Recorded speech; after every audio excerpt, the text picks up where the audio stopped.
Good evening, everyone. It's a pleasure for me to be here today to share this lecture about migraine matters.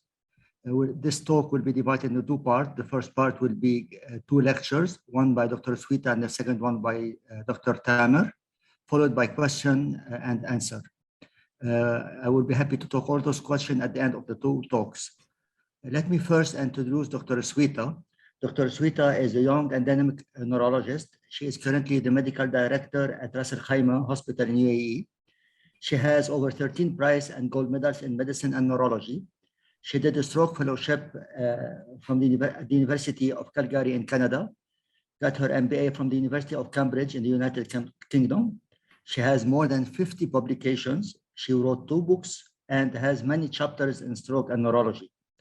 She is specialized in treating stroke and migraine.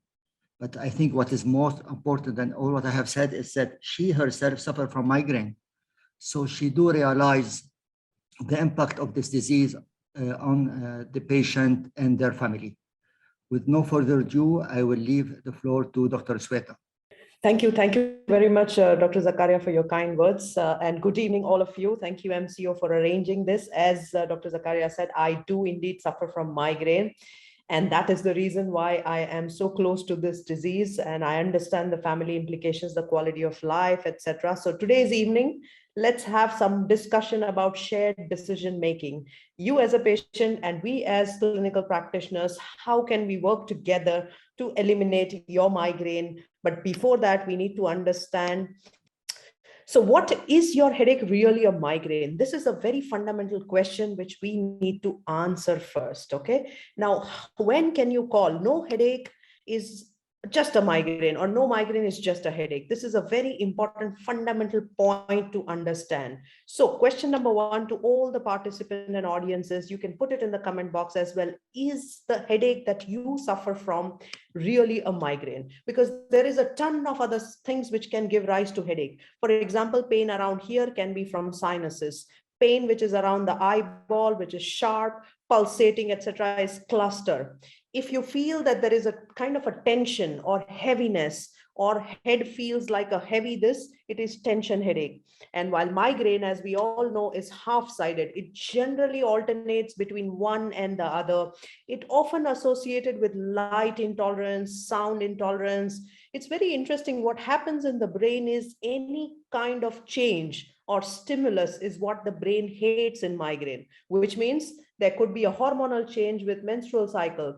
There can be a change in the weather. There can be a change in temperature. There can be sunlight which aggravates it. If you don't eat your food on time, if you don't sleep on time. So any kind of change or stimulus is the one which aggravates the pain in migraine. So you as a patient is also equally responsible to understand what is really happening when you say that you have headaches. So if you are suffering from any of these points which I'm going to share, please do indicate that that means there is a migraine. Now, why do we need to so much talk about the migraine? And I feel blessed to be working in 21st century because we have so many new therapies, so many therapies with which we can make an impact in the quality of life in today's time. And hence it is important first and foremost to get diagnosed as migraine.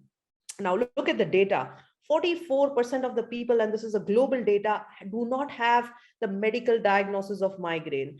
Now, this means that half of us rather, half of us have really not gone and evaluated that you have migraine. Now, if we look at the numbers, you and me are not alone. There are 2 billion people. Yes, you heard it right. 2 billion people, 1/4 in the world who suffer from migraine. Migraine is very, very common. Even 25% of the population in UAE, as we are sitting and talking, does suffer from migraines, which can be disabling. There can be issues with the job. There can be problem in raising kids. And as I said, migraine is not just any headache. Why is that? But first of all, let's see if you do have a migraine. So all of you, whoever is listening here, I want you to put a yes in the checkbox if you feel that you have any of these symptoms. Is your headache one-sided? Do you get a moderate or severe pain? Is it throbbing in nature?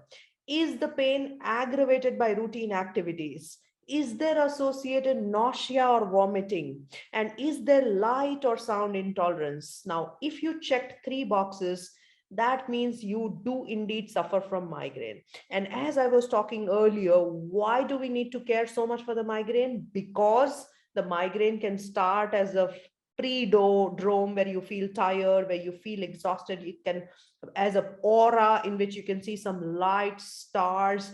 You can have an aura, you cannot have an aura, then you have indeed a period of headache, and then you have a post-drome, which means after the headache goes away, still you feel tired and not in your full capacities and capabilities, which means anytime you can spend about 3 to 4 days with one attack. This is very different from any headache which can come in. For example, yesterday I suffered from a sinus headache. I had cold and cough, and that would just go away in a day's time. But these kind of migraine, which starts with an aura, a pre-drome, a headache, and post-drome, can indeed be very, very, very disabling.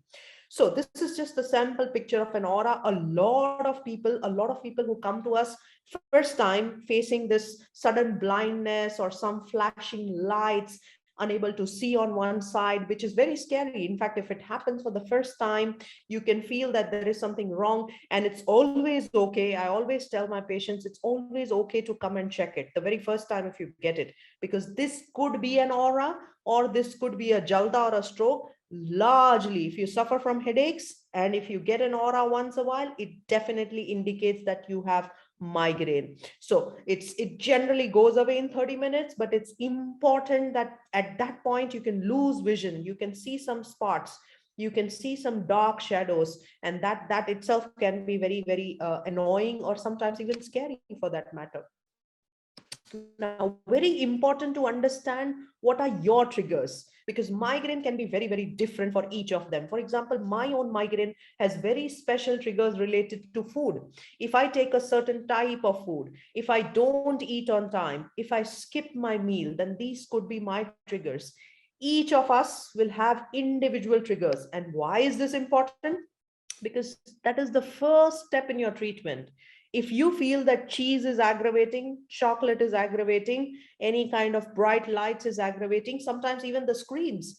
And that is the reason why we tell people to wear the blue light glasses. So for example, if you see in my glasses, you will see a blue shadow, or sometimes your screen also can be a blue filtered, because all this triggers the center which is causing migraine. So it is very important individually figuring it out, because it may be completely different.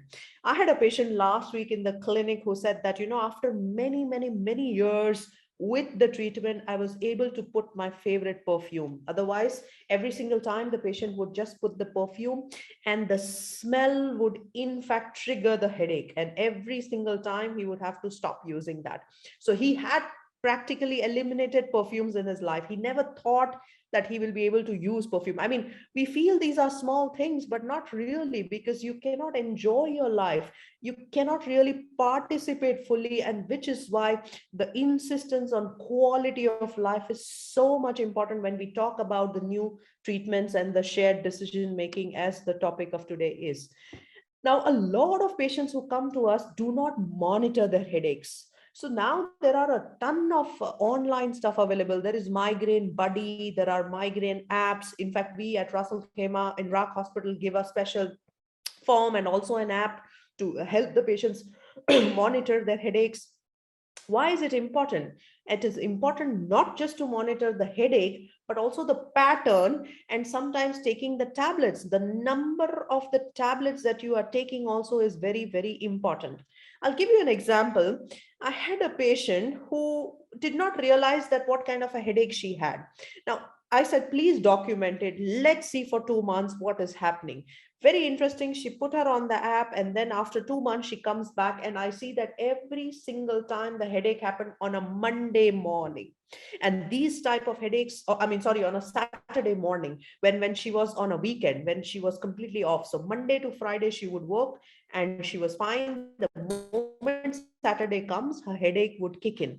Now, these are not uncommon headaches to find. We call it snap headache. Suddenly, your tense head is now relaxed and you can get a headache. These are called weekend headaches or snap headaches. So if we did not monitor, we could have not changed this ability. So immediately, what did we say on a Saturday? Rather than just having a relaxed, lazy morning, just go and jog, just try and do some activity, get the boost of the chemicals which are required in the brain so that you don't get into this headache spiral. So even small little things can help us to monitor better.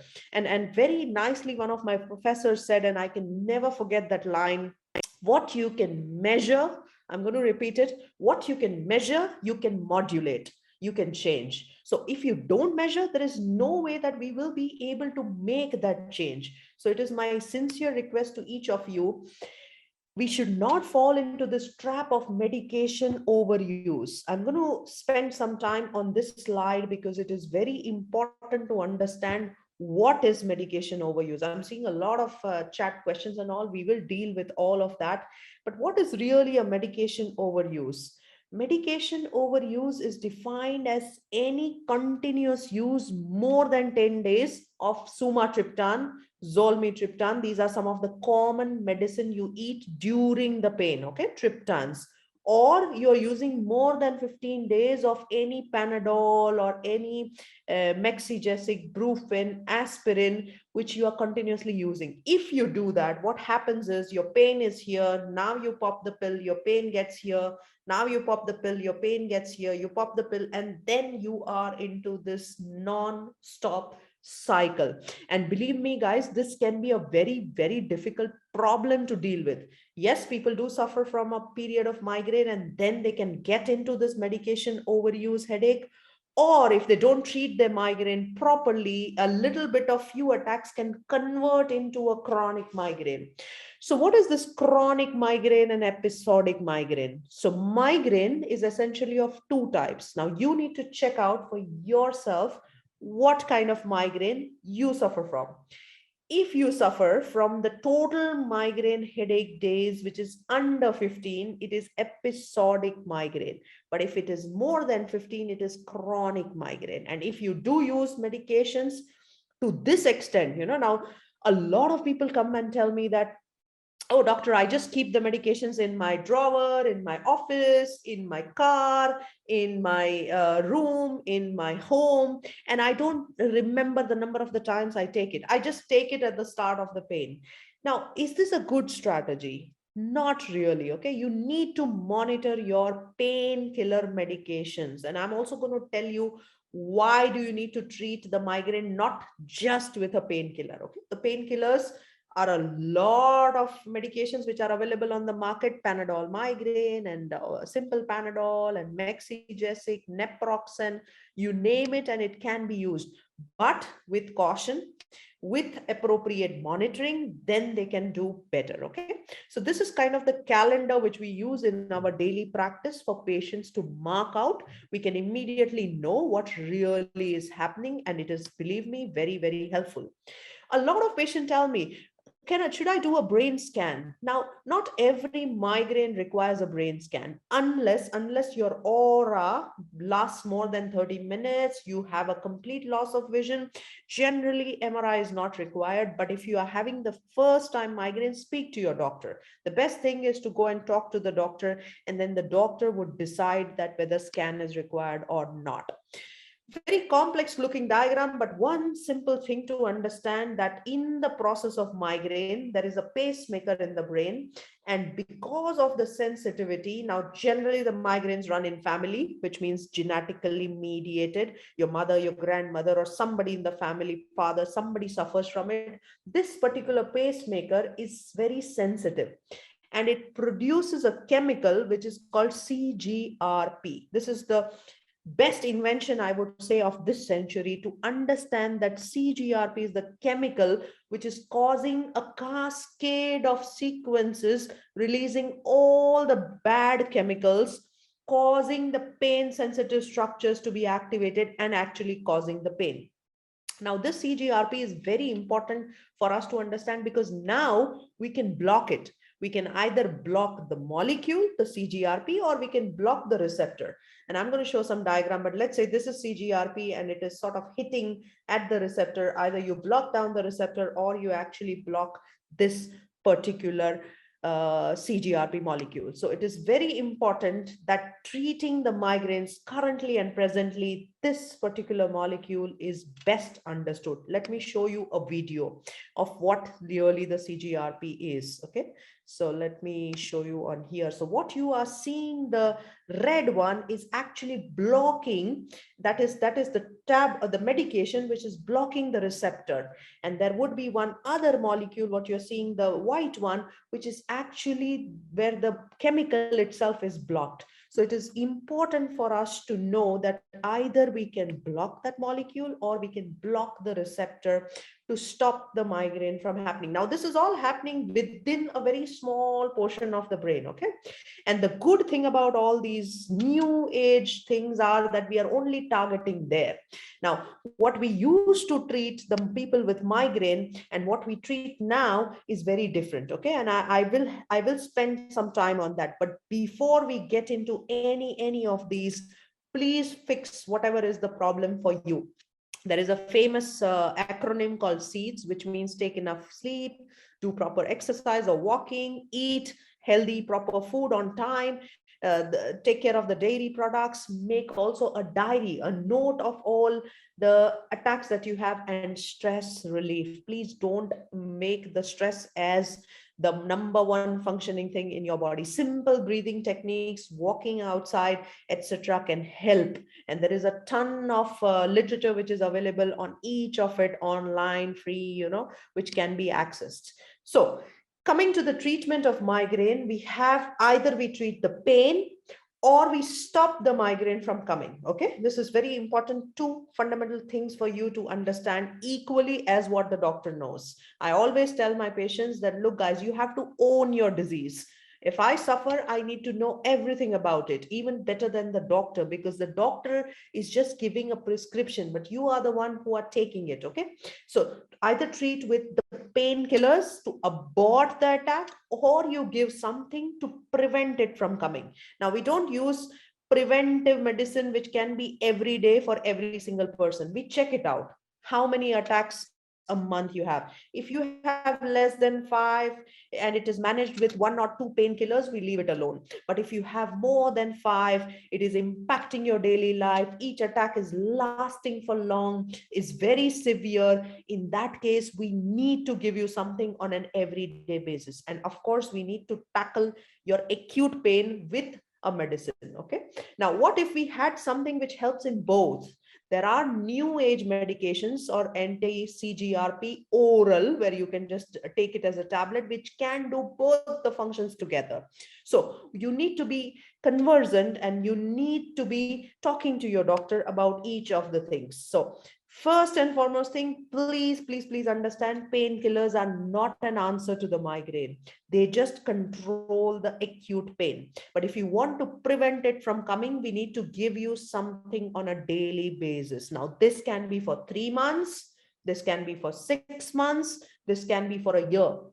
This can be a tablet, which we used to use for a lot of other problems like Inderal or Topamax, or I'm sure some of you will be familiar with this, or it can be the new anti-CGRP, either a tablet or an injection given once every month. Okay, and sometimes it need not be either of the two. I use a headband called Cephali. It is like a band which is helping the patients with migraine. So it is important to understand that in all the options available, doctor and a patient is the best judge what to give, how long to give, how long to monitor as you take, how many painkillers you are allowed to take, what is the other lifestyle measures that you are doing. And believe me, there is no one size fits all.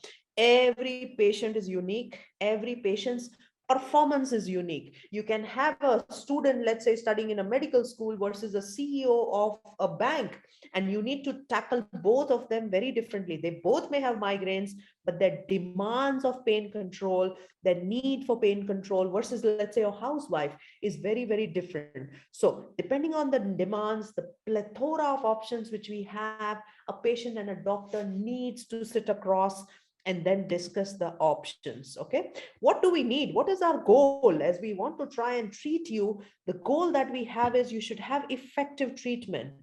You should be faster recovery from the pain attack. So whenever you take a painkiller, likely within the 2 hours, you should be getting relief from your pain. The pain relief should last longer. So 24, 48 hours, if your pain comes back again, it is of no use. And you should try to use the lowest dose possible, which suits you, which does not have other side effects.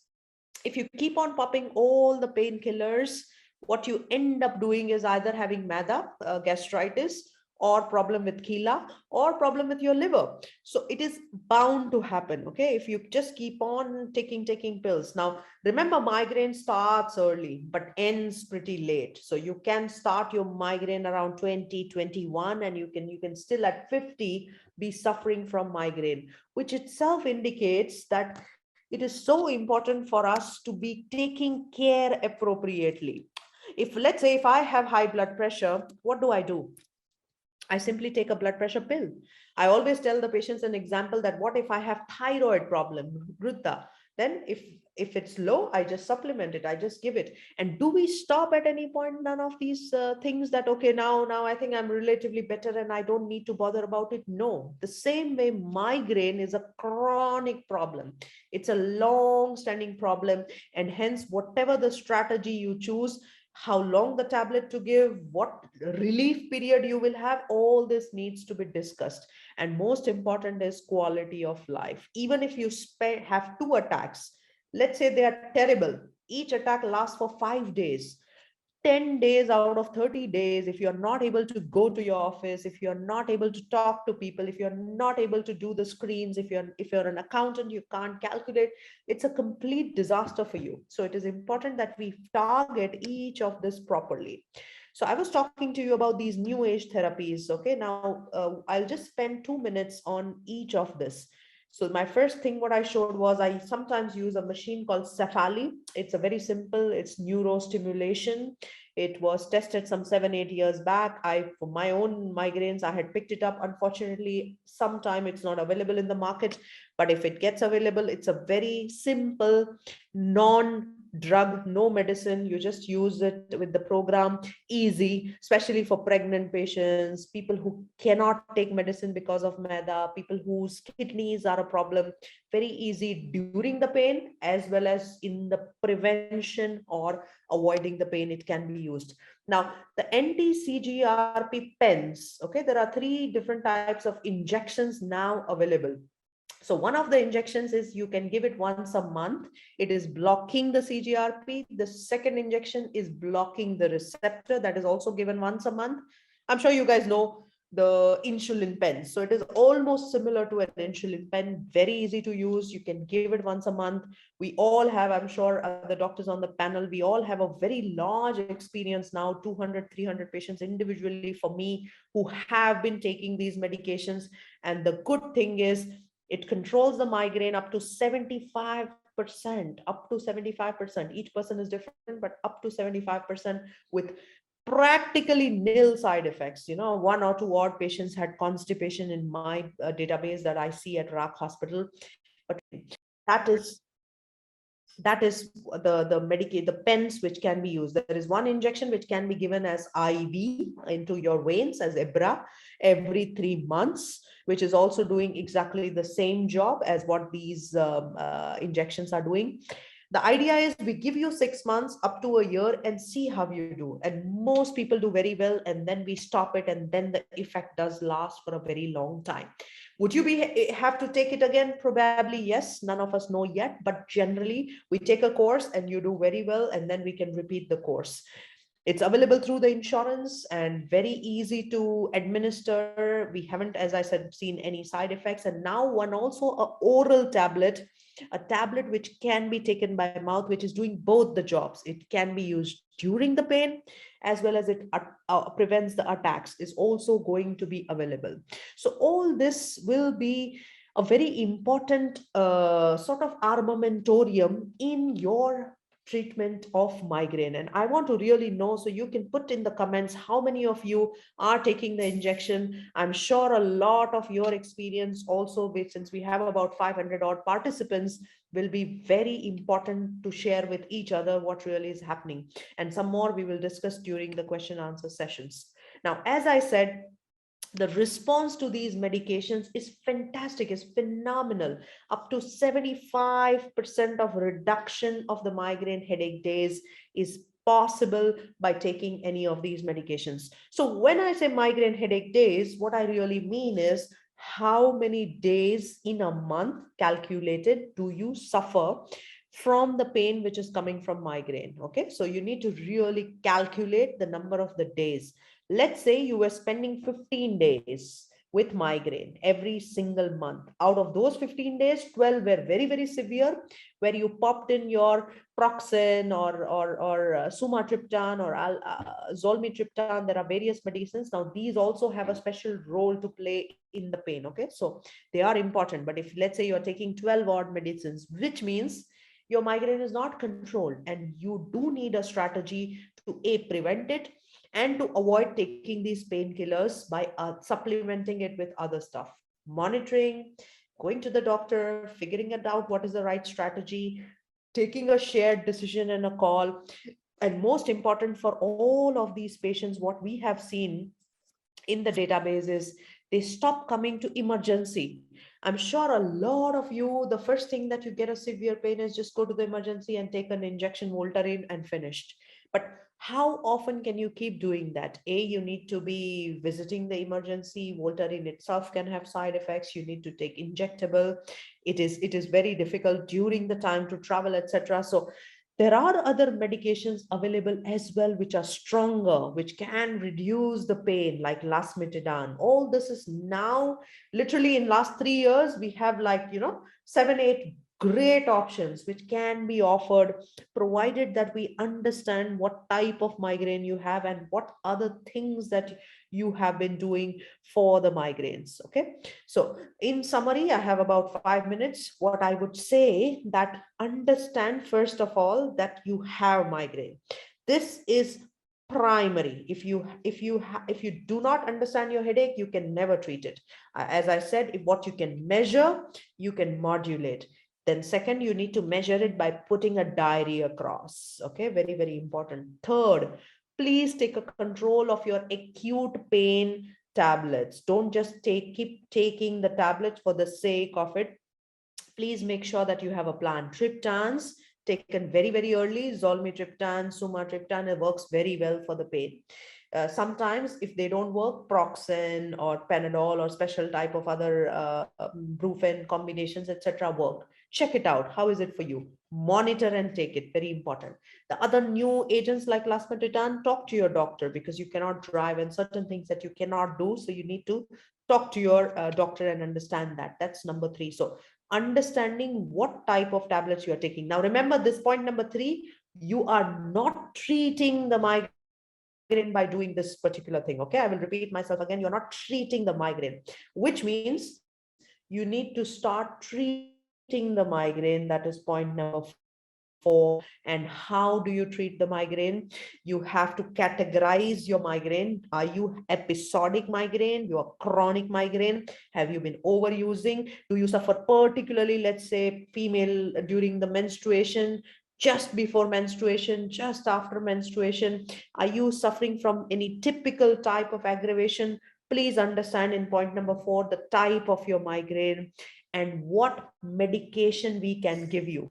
We can use any of the old agents or the new agents. Now your doctor, you need to sit with the doctor to understand if any of the new age IBRA can be helpful. As I said, insurance is fine with it, provided we understand that you need that. If you have failed any of the things that you were taking in the past, like Topamax or Inderal, Triptazole, Amitriptyline, I'm throwing some names so that if you are conversant with it, you can ask any particular question. If that was not effective for you, please go to your doctor or come to us and understand if you are suitable for taking these IBRA or these once monthly injections. It's very helpful, or a tablet as well. So we can tailor this for you in point number 4. And point number 5, I cannot less stress the importance of lifestyle. Please understand, I told you why migraine happens. It's the stimulus and change which is leading to migraines. So any kind of change, hormonal change, sunlight, sound, your light issues, etc., can be very important. So try and stick to your diet pattern, try and stick to sleep, try and do some breathing techniques. I teach a lot of special breathing, 4-7-8 and Ujjayi and all to my patients, because that really helps very well. It is very important for you to have a routine, a rhythm, a clock, because for most patients who don't have a clock, it can become a major issue and a problem. So it is very prudent. And also understand if you are a special category. So if you are pregnant, if you have some liver disease, if you suffer from any other medical problems, even related to heart or some issues related to brain, certain tablets you cannot take. So all this comes on table once you discuss your problem at length with the practitioner, with the doctor. And we neurologists have been treating migraines for long. And since I started with my own migraine story, it was very bad 8 years back. And literally I was in the night shifts, in the calls, and very soon I realized the night shifts is the trigger. Every single night when I used to be in a night shift, 2-3 days, I would consistently get the migraine. I changed my rhythm. I started to do some breathing exercises. I lost a lot of weight. I put a proper diet rhythm. I started to take one of the Cephali headbands, and I started to take the painkillers very, very seriously. In fact, literally, I pulled out from all my closet everywhere the painkillers, and I did not once, and even I did not monitor. It didn't happen that I did not put it on my app. The moment I understood that, everything changed for me. So every single person, it can change, and it is very much possible, provided that we work on it together. So the point here is, please seek help. These are the best forums, these are individualized learning forums, and I'm very, very honored to be here, because this is the way how one-to-one we can discuss even outside the clinic, and options which are available, any particular thing which we can help you with when it comes to migraine. We want what you have desired to be having in life. Even I feel, even one person who can have a perfect control can contribute so much to the economical output, and hence it is very important that we take this problem very seriously. Your nation's GDP, your nation's economy, your world's economy is all dependent on that particular person's presentism or absentism, less absentism in work as compared to the other problems. Now, migraine is a very, very common problem, as I said, but very easy to treat, provided you do the right things. So thank you very much. This is where I practice at RAC Hospital. We see about 1,000 patients a year of headaches, and we have about 50 to 60 patients ongoing every month with these kinds of therapies as well. So thank you, Dr. Zakaria, and the panel. Is an Egyptian board certified specialist in neurology. He is currently in practice at Zahra Hospital in Dubai. He has more than 15 years of experience in neurology. He has an extensive experience in neurological emergency, stroke, and multiple sclerosis. Dr. Tamer, the floor is yours. Hi, good day. Hi, everybody. I'm Dr. Tamer Zidan, neurology specialist at Zahra Hospital, Dubai. I know it's a long day of discussion, but we will try to be in brief to summarize how we can go through a shared opinion based on the patient preference and values in decision-making for migraine. So as we were discussing that we have almost more than 150 types of headache that's divided into two main categories. Not all headache is considered migraine. We have the primary headache and secondary headache. The migraine is one of the primary headache. That means that it's not caused by any different medical condition. It could be triggered by medical condition, but it's not caused by other different medical condition. The primary headache disorders are clinical diagnosis. It means there is no single blood test or single image or investigation to diagnose. Secondary headache, it could be a symptom of another health issue that need further blood investigation and imaging studies. As we know, migraine is a common neurological disease with a variety of symptoms, most probably throbbing, pulsating headache on one side, maybe on both sides. And as we know, there are some provoking factors or triggers like lack of sleep, lack of water intake, prolonged fasting, exposure to sun. All of these could be triggers. It may last between 4 hours up to even 3 days, 72 hours. And we know that almost 12% of the Americans have genetic disorder. So we should know that migraine, there is a genetic predisposition with some triggers. That means we can see that it comes in families with many members of the family who have suffered migraine at different stage of their life. We have a long migraine spectrum that's divided into two main categories. One of them is the episodic migraine and the chronic migraine. It depends on how many attacks of daily headache we suffer. So if it's more than 15 attacks per month of daily headache, so we consider it as a chronic migraine. If it's less than, it's an episodic migraine.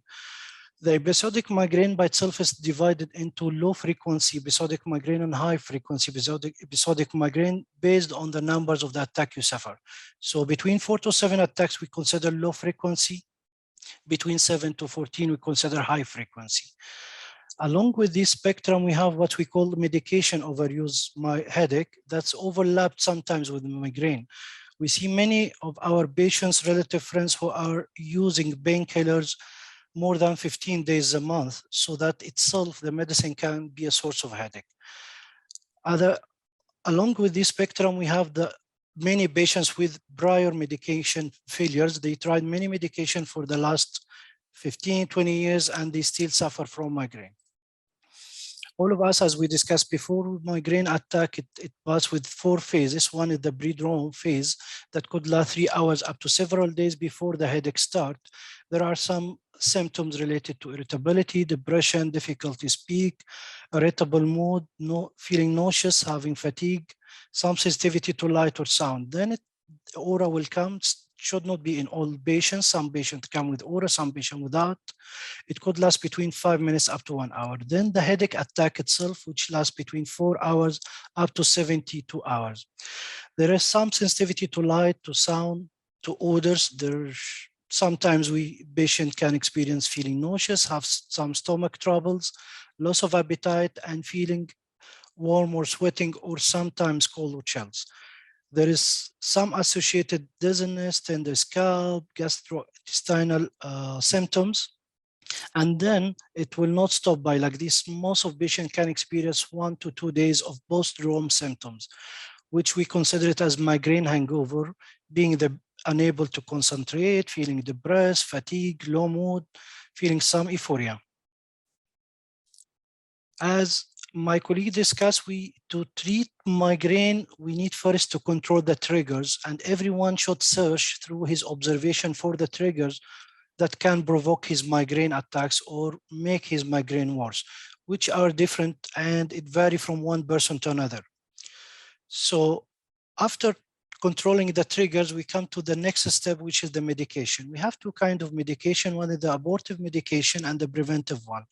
The abortive or the acute medication, it usually focuses on control of the pain. It will not affect the course of the headache. It will not reduce the frequency. It just stops the headache. So once we take the painkiller, once we take the triptans or other medicine that we can use in the acute prevention, only our benefit is to stop the headache. This is very important because many of our friends, family members, patients who suffer migraine, they consider the acute medication as a medication for migraine, but it's not that. The third step is the preventive medications, which targeting three main targets. One is to control the frequency of the headache, to control the intensity or severity of the headache, and to reduce the response to the normal painkiller that we usually use.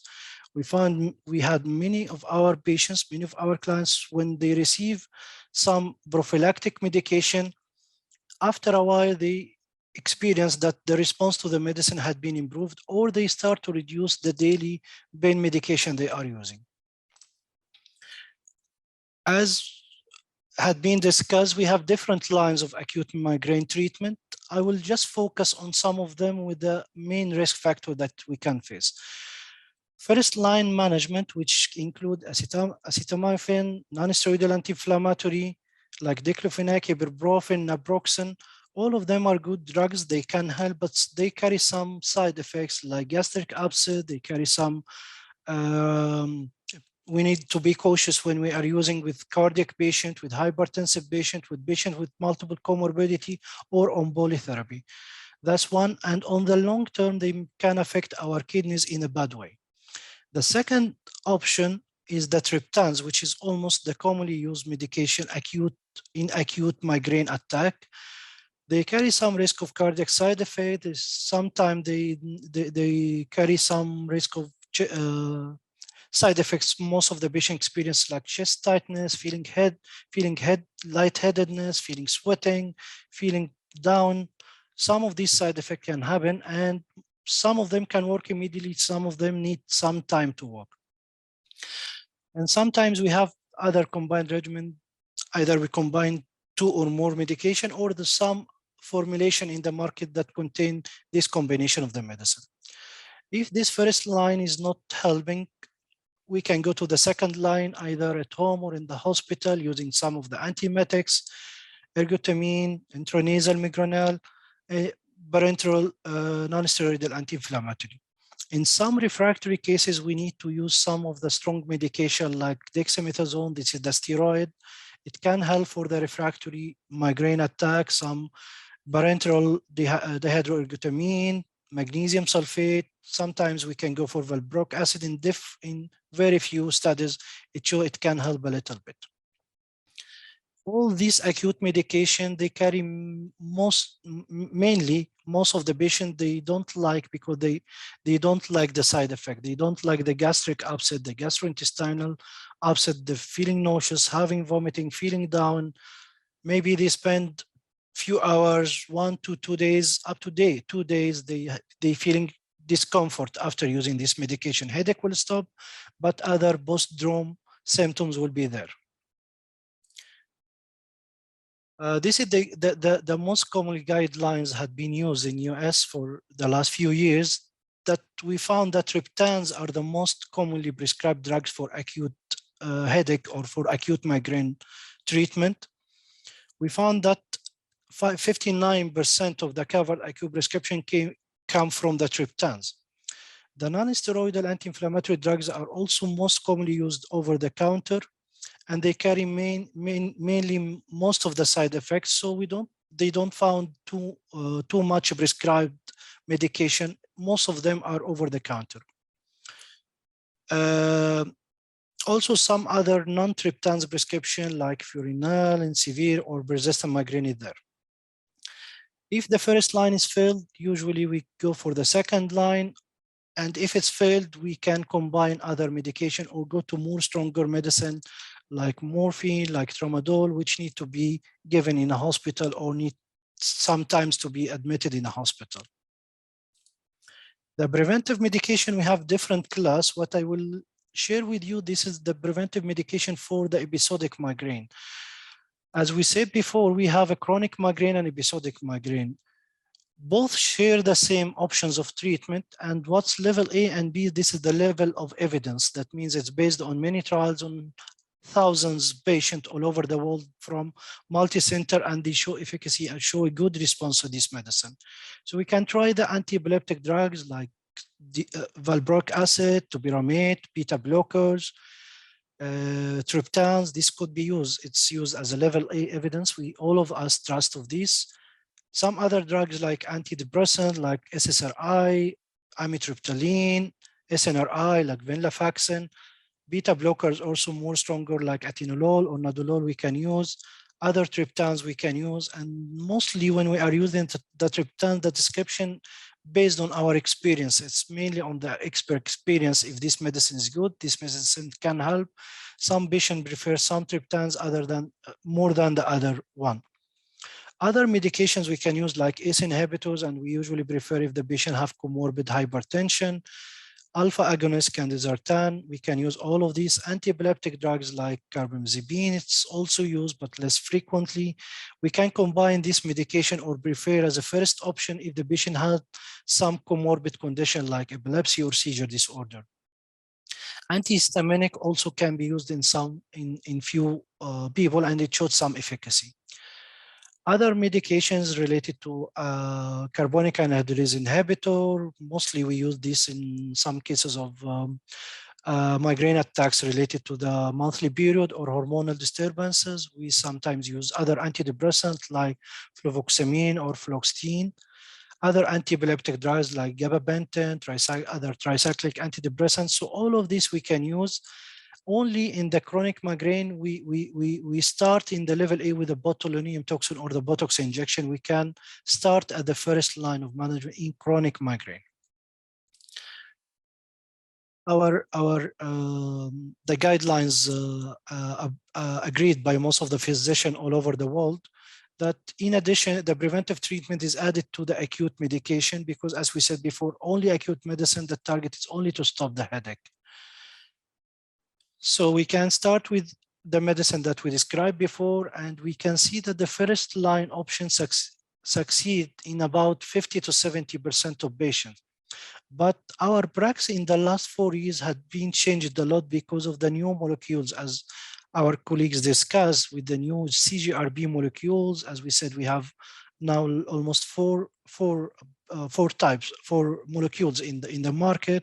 We have 2 subcutaneous injection, we have 1 intravenous injection, and we have the new tablets that's available in the market. And we have the Botox injection, as we highlighted, mostly we prefer to use it in a chronic migraine patient. So according to the grading and recommendation, or the grading of recommendation assessment, we need to study how the patient prefer to use the medicine. What the patient prefer, is it related to the frequency of the medicine, of the intake of the medicine? Is it related to the efficacy? Is it related to the formulation of the medicine given to him? So we have many studies, we have many studies that point that we have 2 main attributes that control the choice of the treatment or the efficacy of the treatment with the patient or the patient preference. One of them is related to the treatment process attributes, and the other is the outcome attributes. To simplify this, this is our treatment roadmap. Some of the factors related to the treatment process, some of them related to the outcome attributes. If we discuss the treatment process attributes, we need to focus on the treatment strategy. If this medicine will be given for a short time, if this medicine need regular follow-up, if this treatment is a monotherapy or it's a polytherapy, if it's only just a medicine or multimodal plan of treatment. The second factor is the duration of the treatment. Sometimes we face a problem with many of our patients or friends that if you ask him to be on a medicine for 6 months or 1 year, a little bit he become very optimistic in early when he start the medicine. But after 2-3 months, we have a dropout of many patients because not all of them can continue on the medicine, especially if it's an oral, if it's so frequently used 2-3 times a day, not all of the patient can continue on this kind of medication. The third factor is the route of administration. Some people, they prefer the oral, some people, they prefer the intravenous, some people, they don't like to take tablets, some people, they have gastric upset, some people, they have some comorbidity, some people, they have cardiac issues. So all these factors will have an impact. So the route of administration of one of the factors that affect the decision taken by the physician and the patient himself. The fourth factor is the formulation of the medicine. If it's accepted like a tablet, syrup, injectable, spray, all of the formulation of the medicine can affect his choice. Like if you are driving, if you are on the road and you have a severe attack, what you can do? Can you use the tablet? Is it the time you need to stop your car? You need to take the tablet. Can you use a nasal spray? Can you use an injection? So all the formulation of the medicine itself can affect the choice of the patient to the medicine itself. And finally, it's the cost of the medicine. The outcome attributes, it include the treatment benefit and the side effect of the medicine. I will try to highlight a little bit some factors on these factors. First, I will discuss about the treatment factors or the preference and values for the acute symptomatic treatment. There are many studies which are shared with many, and it had been published since long time. And we can see here if the attributes is related to the treatment process, we found that the dosage form is one of the most important factors that control the choice or the preference of the patient. That's one. The dosage formal and the order of priority with the tablets. So in this study, they found that the tablets are more preferred than the nasal spray, than the sub-Q injection. This is for the acute medication. In other study, most of the people prefer the Reptans because they were faster onset, the duration of action, and it's had less side effect, and it had lower price. Again, we have also seen that most of the triptans are the commonly used in US and almost all over the world. We have different triptans that had been studied, but no one single triptan is the best because it differs, the response and tolerability, it differs from one patient to another, and the experience and the feedback from patient is different from one to another. That's one. But here we need to highlight that the dosage form, mostly it comes with the tablet, then the spray, then the sub-Q injection. Related to the treatment outcome, which is concerned more with the efficacy and the side effect, they found that most of the people, they prefer complete pain relief after the treatment, which is most important strategy.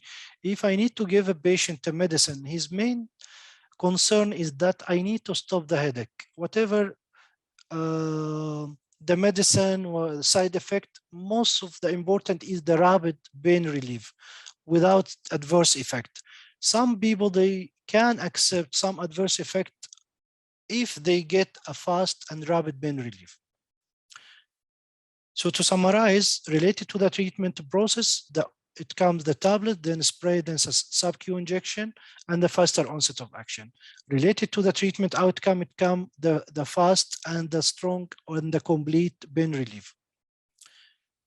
If we need to check the preference and values in the preventive medications, if we discuss about the treatment process, most of the patients prefer the monthly or quarterly dosing, while proportion, they don't have any preference if it's tablet or other injectable form.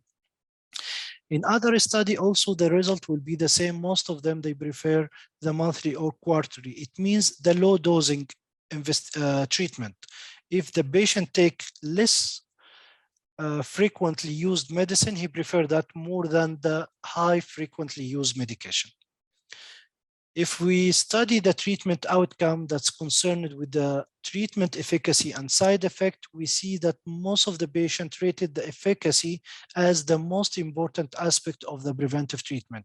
Most of the people, they prefer to get a very effective medication, even with a little side effect. This is the first concern. The second concern, they are more concerned with the improved quality of life. Because as we discussed, when we treat migraine, we don't treat just the headache attack. Our target is to improve the quality of life related to the productivity in work, related to the social life, related to avoid all depression and anxiety symptoms that can hinder the patient to socialize, to go for meeting, to go for his work, to be effectively and more productive in his work and his life. So the vast majority of patients wanted to use over-the-counter drugs to effectively prevent migraine. So for conclusion, the evidence from these include studies suggests that the efficacy is the primary consideration in the treatment of migraine. Second, it comes the reduced the preference is the value is to reduce the frequency of the attacks with preventive medication. Recently, we have different options as my colleagues discuss. If we can reach a medicine that who can give me the preventive medication and give me the protection at the same time, so I reduce the number of the tablets or the medication I can use. So I think our practice is changing over the last 3-4 years, and it will change in the coming few years with the emergence of other drugs that can be used and help us to overcome the daily suffering that come from our colleagues or our migraine patients. Thank you, Dr. Tamer. Thank you so much. So I have a few questions. I have around 15 questions. Some of them were already answered by Dr. Sweta, but I'm gonna ask them again because it's very important to share the information.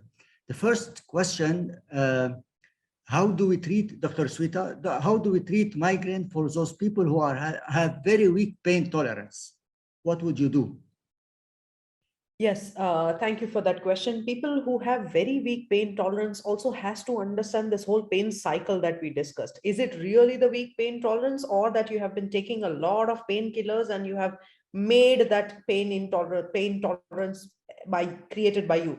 So I think it is very important for that particular person, whoever asked the question, to understand what are you into, what is the habit, how many tablets you are consuming, and anything that you can just modulate it, you can fix it. So just speak to your doctor and it's possible to fix it. Triptans, very well. Triptans are very good. I think Dr. Tamer pointed out, you can use some nasal spray, you can use so many things early, even before the pain sets in. So that can be one of the good strategies. Okay, I have a question for both of you, and I need you to share your experience with us regarding the role of botulinum toxin injection. Can you, Dr. Tamer, start telling us about your experience with Botox and migraine?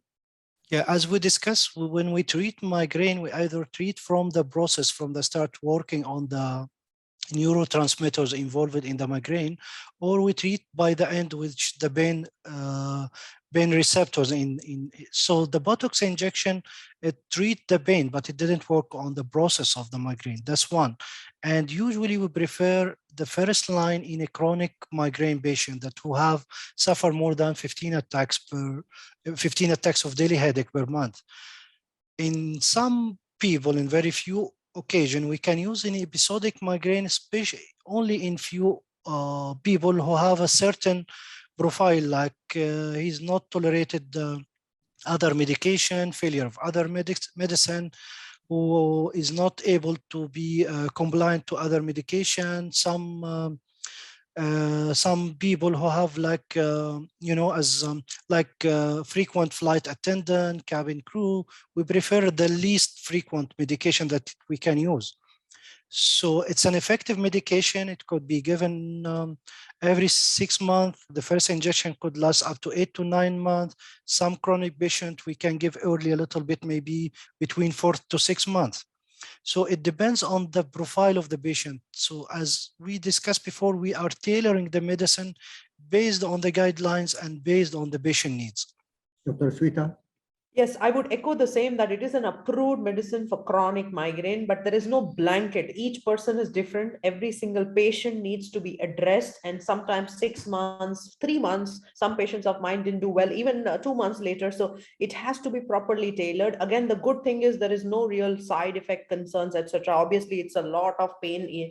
The jabs are quite many, but on the whole, we have been using it for quite a while, and it's a good medication for chronic migraine, but it is not doing anything, as Dr. Tamer pointed, to the process itself. It is not touching the chemical, it is just stopping the end effect. And it is much rather logical to go and target the real reason rather than blocking the pain. You know, guys, I'm going to share with you, over 20 years of experience, I have learned not to stick to the guidelines the whole time. I completely agree with you. When you have a patient who's having even one attack of migraine, but this attack is so incapacitating, where they are completely non-functional for 4 to 5 days, I go ahead and treat. I don't wait until he's exceeding the 2 attacks per month to start on prophylaxis. I mean, I have learned that to be very aggressive. And Dr. Sweta, who suffers from migraine, knows what the hell is having a migraine attack. I mean, the whole family. In fact, Dr. Zakaria, thank you for pointing out, because I had one of the CEO of a very high bank, and he said that, look, even 3 days for me with a bad attack is enough to, spoil my career. So sometimes the high functioning demands of the job, etc., also needs to be addressed, not just going by the guidelines of the number of the days, etc. So it's always a dialogue between the doctor and the patient.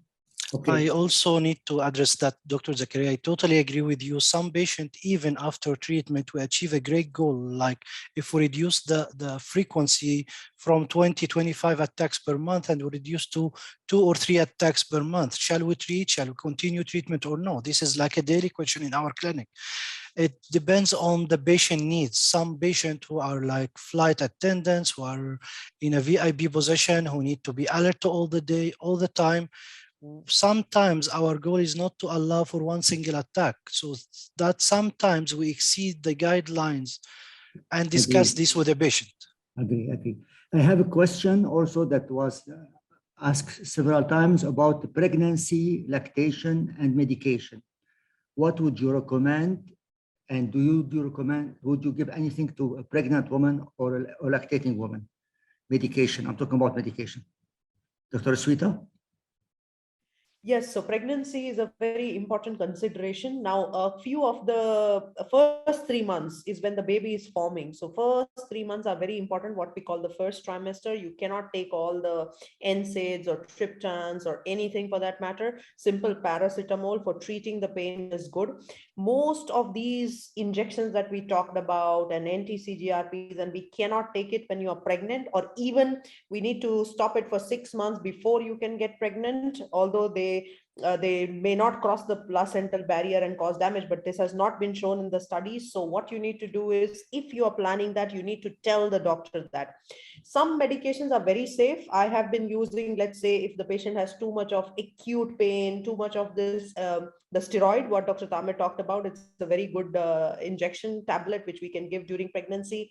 Amitriptyline or triptazole is safer for the baby as well. So we will have to really work your option out, and that again depends on how bad your migraine is. For some people, in fact, pregnancy reduces the number of the attacks. It makes the migraine better. So itself, the hormones are protective.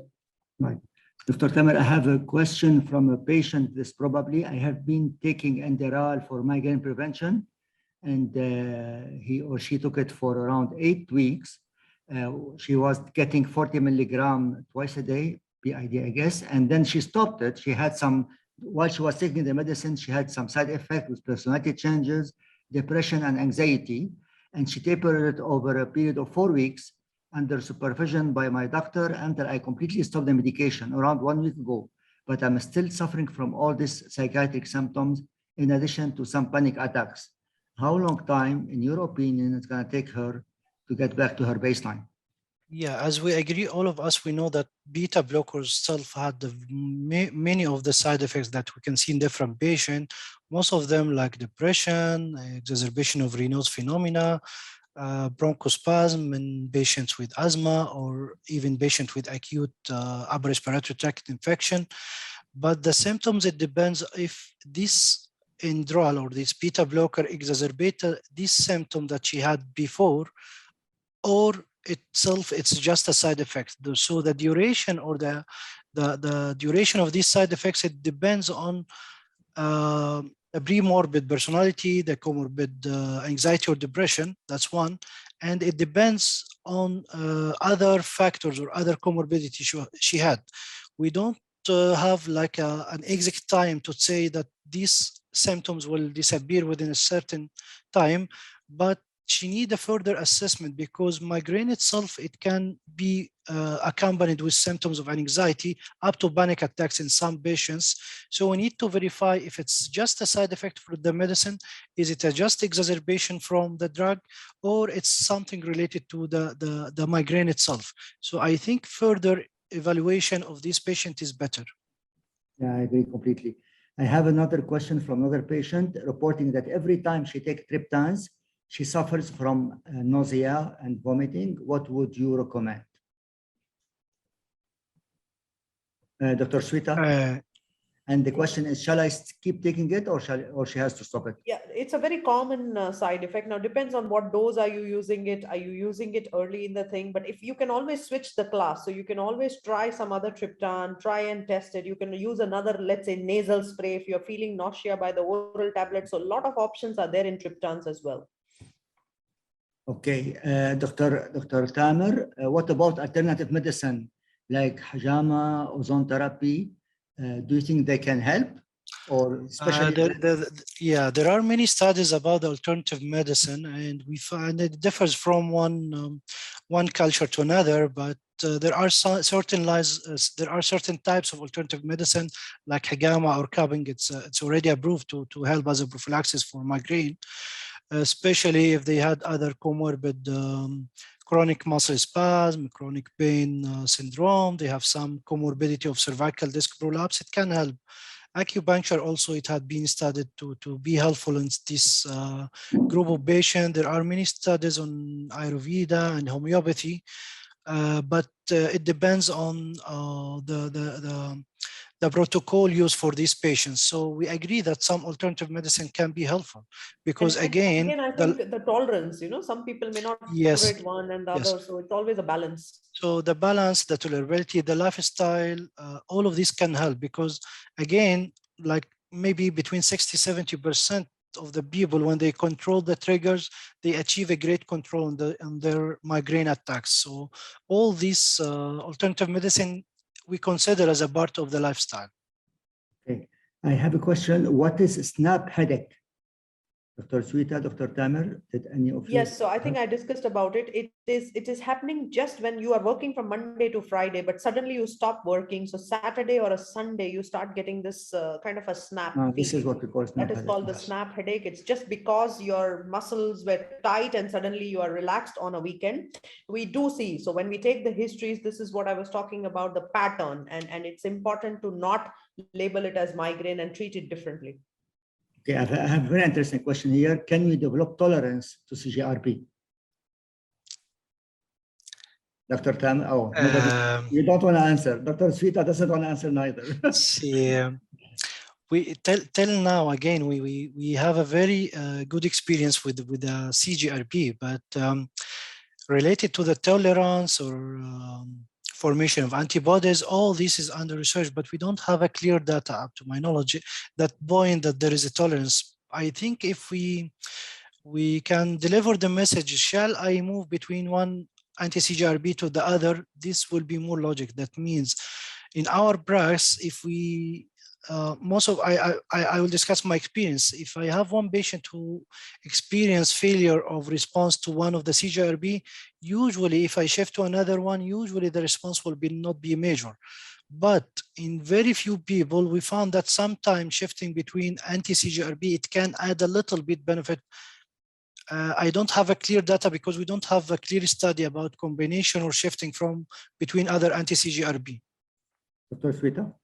Yes, exactly. I think the data, whatever 6-7 years now that we have, it has not shown that there is any tolerance as such. But the point is, how long do you continue it? When do you stop it? Do you switch from one to the other? If there is no response, we are still getting across to it. The one point which is very clear is, yes, it works in a large majority of the people to reduce the attacks, and it is safe and tolerable. So this is the data which is very loud and clear from all the anti-CGRPs, but time will tell. And we all have to be updated, even as patients and doctors, for the data. I agree with you. I mean, we need more time before we answer to all those questions about CGRP.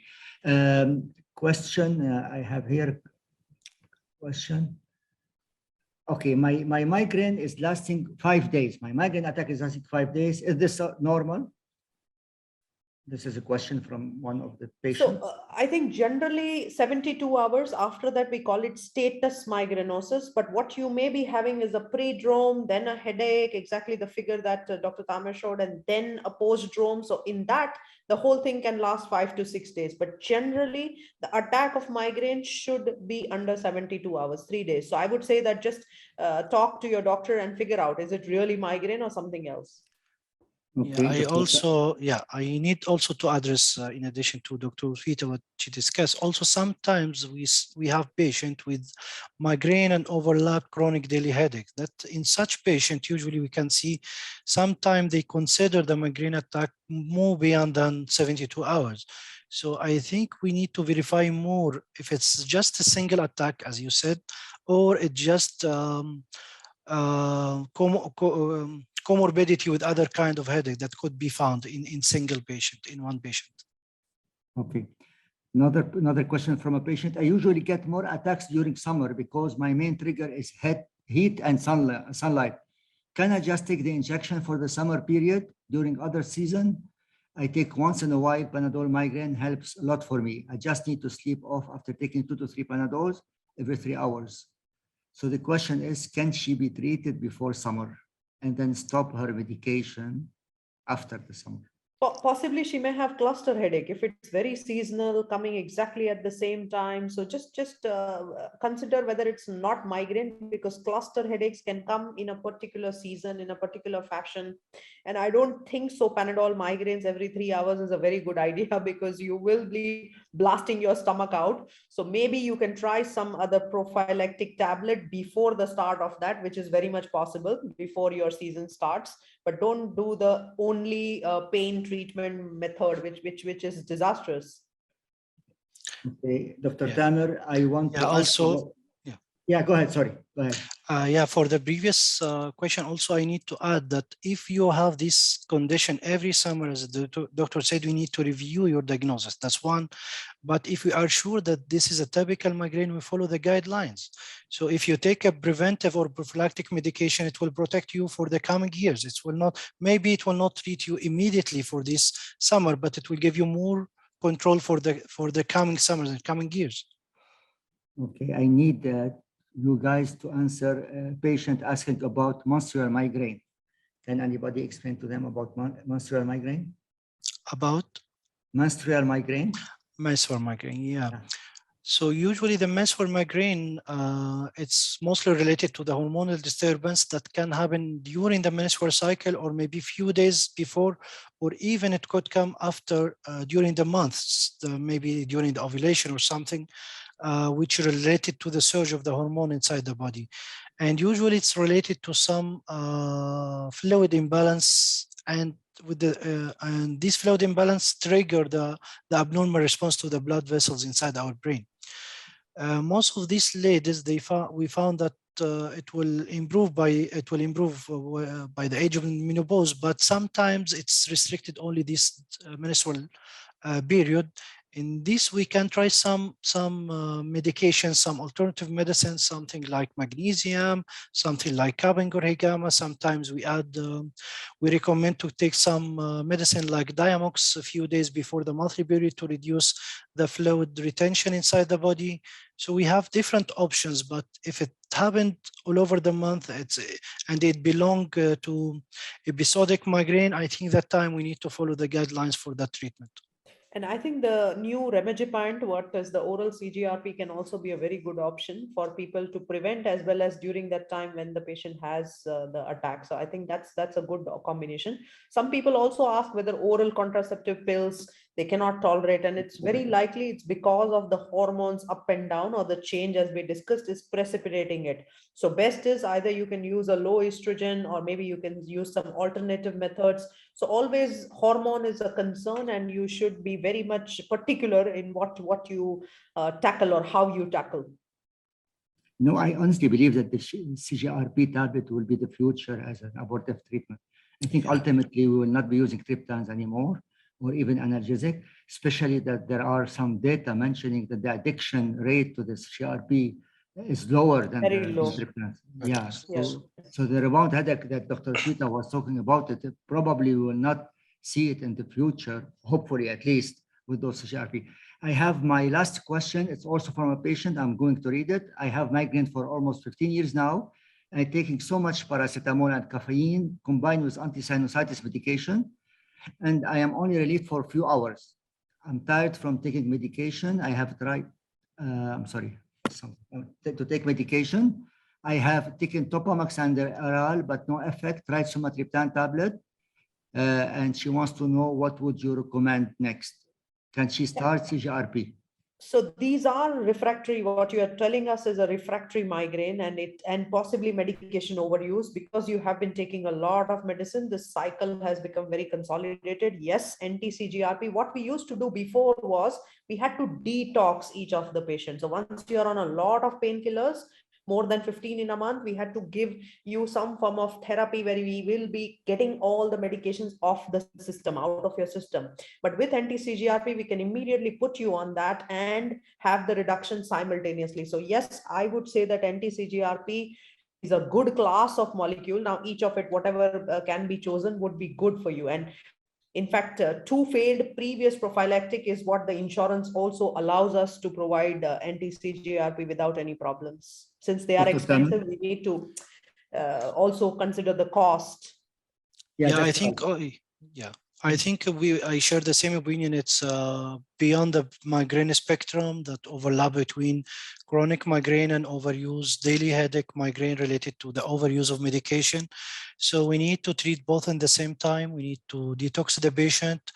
We need to convince them that the treatment is not to take a painkiller. We need to stop and reduce the use of the painkiller because it's like the trigger for his migraine or for the chronic daily headache. That's one. And we need to discuss the other options that's related for acute medication, like the new oral anti-CGRP or the intravenous or the other medication that will us to reduce the use of the painkiller. That's one. And sometimes we can give a short course of steroid just to reduce the use of the painkiller early in the treatment to avoid major side effect in the future. Yeah, actually, in fact, last week I had a patient who was on ergotamine, aspirin, paracetamol combination, which he gets from one of the other countries every single day, 25 days of the month for last 30 years. Oh. And I was like, how come all the systems have got adjusted? But it's real. I mean, you can get addicted. You can keep on popping it without your knowledge. So detoxification by these routes, short course of steroid and anti-CGRP, you have to do it immediately. So I would suggest that patient, please don't wait, just get it immediately done. So this patient, your patient was also male, hypertensive, diabetic, smoker, everything. plus all this ergotamine, which is a catastrophe. Absolutely, everything. Question, we need, guys, your opinion about using amitriptyline. I have been taking amitriptyline 1 tablet daily at night, and I feel so far no headache. Please give us your opinion. Dr. Tamer. So amitriptyline is one of the common tricyclic antidepressant we use for a long time. It works within few days, so we can see the effect within few days. Usually it helps also to relax the other symptoms the patient can suffer, like muscle spasm, fatigue, sleep disturbance, disturbed mood, low mood. So it's one of the commonly used medication, but we need to be cautious in cardiac patient with glaucoma, patient with gastric upset. All of this we need to take in consideration. But and it's one of the good medication. Just the half a tablet of 25 milligrams is good enough. Sometimes people just take one and then they can have extended side effects. So amitriptyline on the long run has been shown to be very safe, effective as well, and other things as Dr. Tamer talked that, good sleep, relaxation, antidepressant properties, and migraine is always having comorbid other problems. So yes, it is a very good medication. It's a good package in one single tablet, yes. Dr. Sweta, I know that you have already answered this question, but it's coming very frequently. I mean, I got it 2 to 3 times. People would like to know the choice in birth control for chronic migraine. Can you please? Birth control pill? Yes. Yeah, so low estrogen or balanced estrogen progesterone. So because the oral contraceptive pills may aggravate their pain, so or other means of contraception, there are some subcutaneous ones, etc. also available. There is Mirena coil also available. So all that has shown to be less effective, as a less impact on migraine attacks as compared to the oral contraceptive pills. So if you talk to your gynecologist, they'll be able to help. Okay, question, does Proxen affect beta blockers, Dr. Tamer? Yeah, theoretically we have like a drug-drug interaction between Proxen and beta blockers, so we should be cautious on the frequency and the dose of both medication if we are using together, yes. Okay. I have a question from a physician. I am a pediatrician, 55 years old, and have severe migraine. I use Relpax during attack and I use many prophylaxis. The last one is Anderal 20 milligram once plus magnesium for 100 milligram. This combination decrease the number of attack, but if stops the attack returns severe and frequently. So it stops the attack or it decrease the attack, but however, when it comes back more severe, and he would like to have your advice. I think the dose itself may be inadequate. 20 milligrams is a very low dose, 40 to 60 milligrams, depending on the weight. That's the first consideration. And then again, you need to see what kind of acute other medications, rescue medications, what you are taking. Magnesium 400 is always a good idea, does not hurt. But I think the dosage is a problem here. Dr. Tamer? Yeah, I think also we need to put a clear plan for the management plan. We need to put a time frame for how long you need to use this medication. That's one. We need first to choose properly the medicine and the combination. We need to maximize the dose of the medicine as long as it's well tolerated. And after that, if it's failed, we need to move to another class because as all of us, we agree, migraine is a disease that may stay with us for life. So that we are not allowed to take a medicine for life just to control the headache. We need to search for better control, as we discussed before. Okay, I have also a question. Is zolpidem nasal spray useful for the acute migraine attack management? So zolpidem is not available. Zolmitriptan, a triptan is available as a nasal spray. Not everywhere it's available. Some places it is available, some places it is not. But it's not zolpidem. We don't have spray of zolpidem. Okay, and one more question. How long do you recommend trying each preventive before trying something else? Dr. Tamer? This is yeah, because this is a tricky question. We usually need to answer this every day in our daily practice. At least we need to wait 4 to 8 weeks to judge for the single monotherapy or to add or to maximize. During this duration, we need to maximize the medicine. We need to check the side effect. So I think we should not be in a hurry to change. I usually give 4 to 8 weeks based on the headache frequency and tolerability with the patient. Yeah. See, I think communication is prudent. I have a lot of patients whom we prescribe for 1 month, and then because the headaches get better, then they don't come back. The next year, they again come back with a new set. But it's not a good idea to do that. Once you are also stable, we generally allow 3 to 4 months and then taper it and stop. So always take it as a therapeutic plan, not a quick, short, stop kind of a stopgap phenomena. Migraine does not, because it's a chronic condition. Otherwise, it can come back. Okay. Okay, I have a patient. Thanks a lot for that. How long should we continue using the anti-CGRP, and what are the important prognostic markers to focus on to choose whether to give for 3, 6, or 12 months? So generally 6 months is a desired starting point. Sometimes we continue for 12 months as well. Some people we also continue for 2 years. So there is no sort of a guide mark that this is it that you need to give. That is yet not existing. Safety and tolerability data now we have over 6 to 7 years, which is very good. There is nothing called a prognostic marker, but what we need to see is how well the migraines are controlled. What is the number of the painkillers that the person takes? How well the quality of life. We use a score called MIDAS in our clinics. All that will determine how good the anti-CGRP is working. Now, which one to choose? I think Dr. Tamer pointed out that if you are traveling, if you have some phobia to the needle, which is subcutaneous, you can go for the IV one. How long you can follow up. If you cannot follow up, then better to take an oral one. So all this will depend on your lifestyle. Okay, we still have a couple of questions. My niece started having migraine since the age of 7. Migraine runs in our family. The management for pediatric same as adult. I'm not sure if guys, do you do pediatric neurology or you do only adult? I personally do only adult. So any one of you is having any experience in treating migraine in children? Yeah, I think pediatric migraine is very common, unlike what we feel that it's only in adults, but children can suffer from migraines. There are safe medications. So beta blockers is completely fine to give. Amitriptyline is okay to give. Certain tablets we cannot give. So you need to, again, the point is you need to go to a pediatric neurologist, understand what the other problems that the child is having, how bad is the migraine, what are the other factors that you can control, and then you need to make a plan for the child.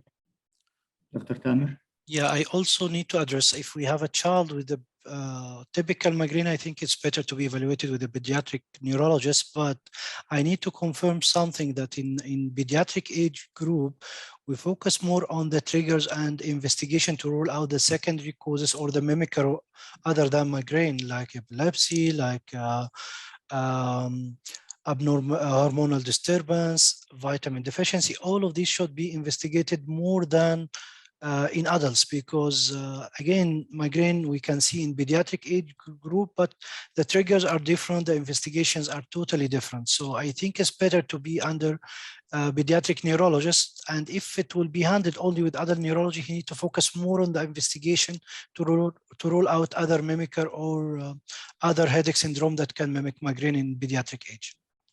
Okay, question this time is from a physician.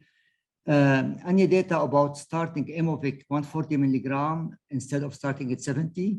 Do you guys believe that starting a higher dose of Aimovig can be more beneficial? Now I see this smile from Dr. Sweta. I'm sure she will be happy to answer. Yeah, so this is also a common question which we all discuss in our migraine forums. So both are available at the similar cost. The side effects essentially and everything is the same. But the good point is we believe in escalating. So we start with 70 and we see how the patient does, and we can always have the option of moving to 140. Some people can have some constipation and other side effects slightly more with 140. So it's all again the patient profile. It's all the type of the migraine that we are dealing with. And however, the good point is both are available at the same price. Okay. Yeah, if we follow the guidelines, even the studies coming from the company, we should start with the 70, and within 2-3 months, if the response is less, we can escalate to 140. But in the clinical practice, really, we notice some of our patients, especially the high frequency episodic migraine and chronic migraine. For me, I prefer to offer them to start with 140 to achieve more and better control.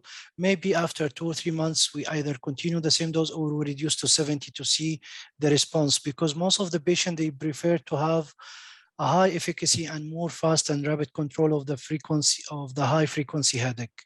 So we start with 140 and wait. We don't start with 70 and wait. In chronic migraine patient or high frequency, I prefer to start with 140 for a couple of months, 2-3 months, and then we start to reduce 70. If it's well tolerated, I keep him for 70, and after 6 months, we evaluate again based on the starting monthly headache, and then we evaluate. After 6 months, we may continue up to 1 year, or we can stop. So this is interesting because, the data is, so we all have our own practice patterns, the patient profile. Again, I think we will stress on the fact that it all depends on the type of the migraine and patient profile. There is no right or wrong answer because there is no studies which have been done of any kinds which can prove 140 versus 70. So it's all between the patient and the doctor and other data which will come across. I think that's a very good point, Dr. Tamer, you made, which can be helpful for us as well who are in a different set of practice. I have a question from a mom, probably. Can gadget like headphone, mobile use be a cause of migraine attack? This is a mom who's asking probably about her kids. Surely if it's loud enough, because sound can precipitate it, yes. And if it's all the time, which is likely also with teenagers. Okay, last question. I have a 65-year-old female having migraine for more than 20 years. She is on Topamax and she's still getting 6 to 8 migraine days per month. What is the best treatment at her age, in your opinion? Dr. Tamer? Depends how much dose of Topamax she's on? It's not mentioned. It's not much. So it depends on the dose of the Topamax and if there is any side effects or no. In such condition, we can maximize the dose. If there is any side effect or tolerability issue, we can shift to another modality of treatment, because still 6 attacks are not well controlled. This one, I don't know how many attacks she started early before treatment, but I think for chronic migraine patient, we need to evaluate every 6 months and 1 year to review the medication, the dose, and the other line of treatment. She can get benefit from the new medication if she had any other comorbidity. We use most of the anti-CGRP in different patient profile patient on chemotherapy, patient with on other biologic therapy, patient with immunocompromised state. And we have a very good experience that if you can shift to one of the new anti-CGRP, we can get a better benefit. But I think evaluation first about the dose and the frequency of the headache that she started, and if these 6 attacks are comfortable with her or no. Some patients, we offer them a new medication to give more control, but they are happy with 5 or 6 attacks. So I think it depends on the shared opinion between her and her physician. We still have 1 minute left, so I'm going to use it to ask Dr. Sweta if there is any relation between thyroid cancer and chronic headache. Wow, thyroid cancer and chronic headache, not Yes. really, but sometimes, you know, what happens is paraneoplastic, which means along with cancer, you can have other things which can happen. Your brain pressure may be high, etc. So yes, it can that way, but there's no direct correlation. Okay, Dr. Tamer, any input? I think, yeah, if it depends on if it's acute headache presented with the diagnosis of the cancer or after the thyroid cancer, I think it should be evaluated thoroughly, as Dr. Sweta point. We need to rule out metastasis. We need to rule out hemorrhagic transformation in some patient. We need to rule out any direct correlation between the cancer as paraneoplastic or other combination.